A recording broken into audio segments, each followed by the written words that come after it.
Hai Top CBN, kita semua berada di dalam dunia yang penuh dengan teknologi dan ini mungkin dah dianggap benda biasa sehinggalah ahli arkeologi menemui benda-benda ini sampaikan korang tergamam apa yang dicipta oleh orang-orang zaman itu. Ada beberapa barang sama seperti barang yang korang ada. Wah, macam mana tu? Kalau dah misteri macam tu, jangan ditunggu lagi. Jom kita cari jawapannya. Sauh kapal Lanun Blackbeard. Kalau penemuan serpihan kapal pun dah mengejutkan, ini kan pula kapal milik lanun terkenal seperti Blackbeard atau Janggut Hitam. Siapa je yang tak terkejut? Kerana kapal tersebut telah dimusnahkan dan karam oleh kerajaan Britain pada tahun 1718 yang menyebabkan nama dan rahsia harta yang tersembunyi di dalamnya tenggelam bersama ke dalam laut. Sekitar 300 tahun kemudian, ahli arkeologi telah menemui serpihan kapal misteri di kawasan North Carolina tapi tak tahu kepunyaan siapa sehingga pada tahun 2011 dapat dipastikan kapal tersebut milik lanun Blackbeard dan mereka menyelamatkan kapal itu bersama sauh kapal yang sangat besar dan panjang sekitar 4 meter, artileri bersaiz 1.8 meter, jarum dan lain-lain lagi sebanyak 250,000 item di kawasan serpihan kapal. Tetapi dalam tu ada harta mereka ke? Kalau korang nak tahu, boleh melawat muzium di North Carolina ya. Fosil game konsol. Kalau bercakap tentang fosil, mesti korang akan fikir tentang bangkai makhluk yang berusia beribu tahun kan?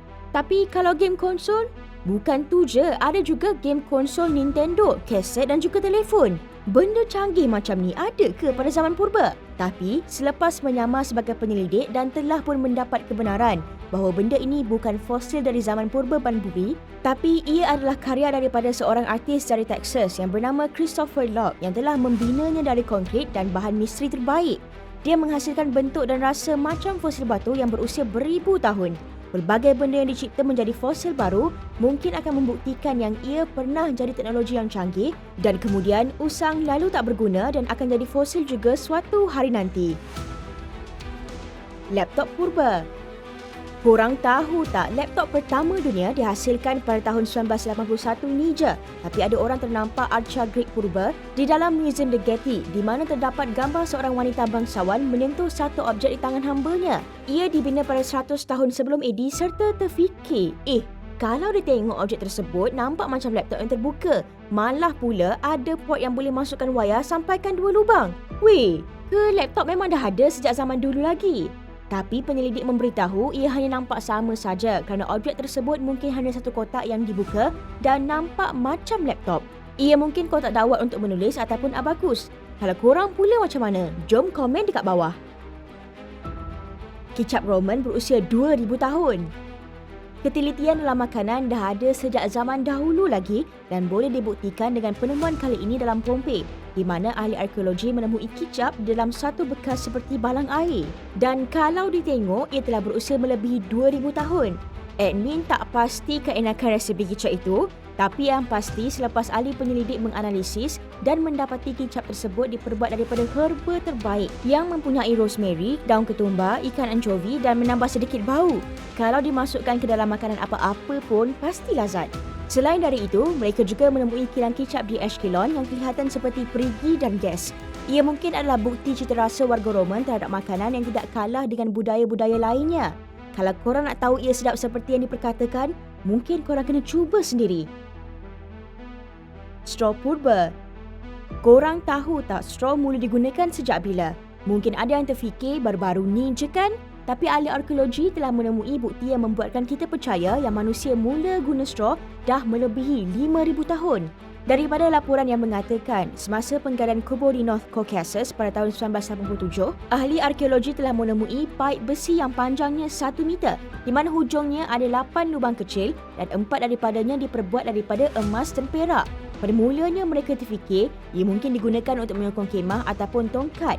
Tapi pada akhirnya ahli arkeologi memutuskan bahawa ia adalah straw digunakan untuk minum air dari periuk. Kerana terdapat sisa di dalam sebuah bekas seperti butiran tepung barli, zarah bijirin dan debunga dari pokok limau di mana kesemuanya mungkin adalah bahan utama dalam pembuatan minuman.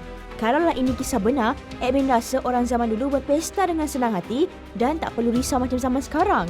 Jealousnya. Harta Viking.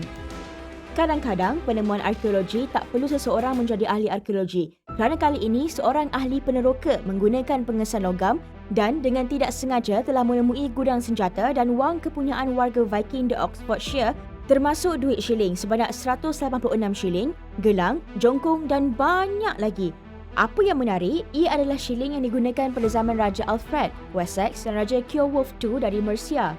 Pakar menjangkakan harta tersebut telah ditanam pada lewat 870-an semasa Anglo-Saxon berperang dan menghalau kumpulan Viking dari kerajaan. Kejadian itu membuatkan harta benda milik Viking bersepah di kawasan tersebut.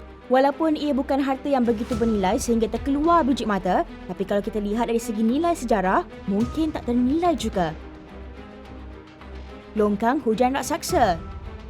Mungkin tak ada seorang pun yang tahu bila alien dicipta di muka bumi ini ataupun bila ia sampai ke bumi. Sehingga ternampak longkang gargoyle yang terletak di bumbung sebuah istana di Paisley, Scotland ini sampaikan terkedu apa yang dah masuk ke dalam mimpi pencipta longkang ini. Kerana ada 2 ekor mukanya seperti alien dari filem. Macam mana pula boleh sama ni? Pada akhirnya telah mendapat jawapan bahawa gargoyle sebanyak 11 ekor telah dipulihkan semula pada tahun 1991 dan salah seorang pengukir mungkin suka pada alien dan mengubahnya. Walau macam mana pun, ia masih menakutkan dan boleh menghalang makhluk jahat seperti kepercayaan tahyul. Selain itu, ia juga menarik perhatian pelancong. Meletup! Kalau dekat rumah kita, mesti kena kecam. Perisai kulit purba. Kalau bercakap tentang perisai purba, kebanyakan kita akan ingat perisai yang diperbuat daripada besi, berat dan nampak menggerunkan. Sehinggalah ahli arkeologi menemui satu tanah perkuburan di China di bahagian barat laut sampaikan terkedu apabila mereka terjumpa baju kulit yang berusia melebihi 2,500 tahun di dalam lubang kubur seorang pahlawan. Perisai tersebut diperbuat daripada kulit lembu asli, kemudian dipotong kecil dan besar. Sebanyak 5,000 keping dan dicantum secara melintang seperti sisi ikan di bahagian belakang untuk melindungi anggota badan yang penting seperti bahagian muka, punggung, bahagian tepi dan belakang. Tapi bila tengok reka bentuknya mendapati ia berasal dari Empire Neo Assyria semasa abad ke-6 hingga ke-8 sebelum AD dan tak pernah jumpa di negara China sebelum ini.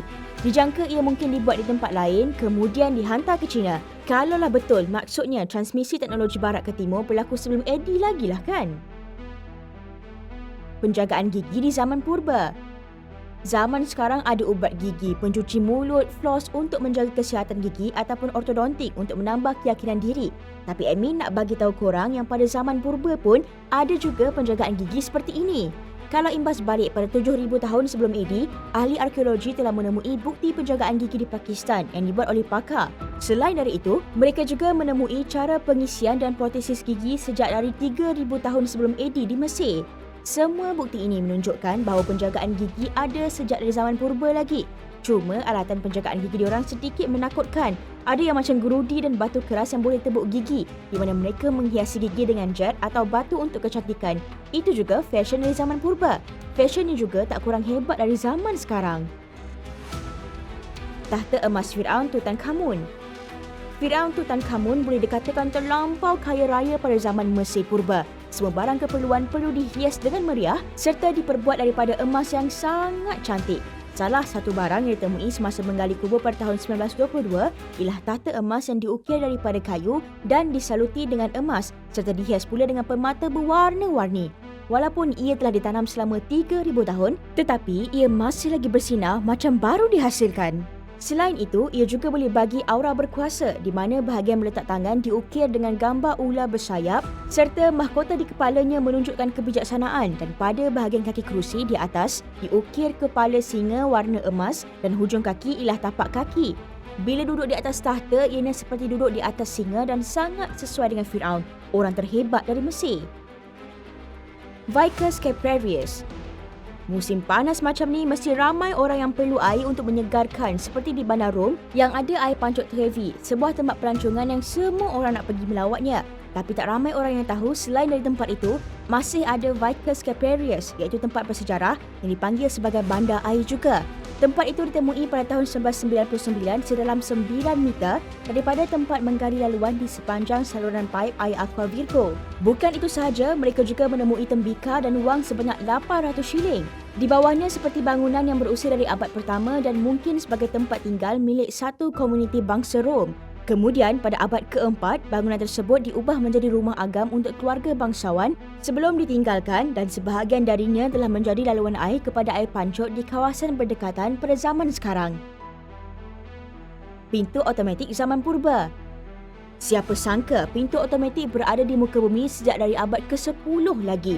Mungkin korang tak percaya kan, tapi kena percaya juga kerana ahli arkeologi telah menemui rekod tentang ciptaan Yunani kuno bahawa ahli matematik dan jurutera yang bernama Hero atau Hieron dari Alexandria telah mereka bentuk pintu yang buka dan tutup secara automatik menggunakan enjin steam yang menggantikan berat untuk menarik tali buka tutup pintu. Mekanisme tersebut direka untuk bekerjasama dengan ciptaan yang berputar, dipasang di atas dan di bawah pintu supaya boleh mengalihkan pintu dengan lancar. Ia ini dianggap sebagai evolusi yang ada sebelum ini dan sebagai contoh pintu automatik pada zaman akan datang. Admin sangat kagum dengan mereka. Kalau anda suka video kami, boleh beri komen, tekan like dan subscribe. Jangan lupa saksikan video seterusnya daripada kami.